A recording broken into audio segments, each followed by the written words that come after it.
ওই হ্যালো ভাই, একটা বিস্কুট দিন তো। কয় টাকা এটা? এটা 5 টাকা। 5 টাকা। তাহলে একটা দেন। দেন।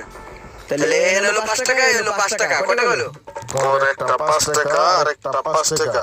তাহলে টোটাল সমান সমান 55। তোমার হইছে 55 টাকা। 55 টাকা হইছে। এত টাকা তো আমার কাছে নাই। তাহলে একটা কাজ করেন, একটা বিস্কুট ফেরত লন। এখন কত হইলো? 55 তে 5 বাদ দিলে সমান সমান 50 টাকা। তোমার তাহলে একটা না দিলে 50 টাকা আইছে। তাহলে ভাই এত টাকা তো নাই, এটাও রেখে দেন। তাহলে এখন কত পাবেন? 50 তে মাইনাস দিব 5।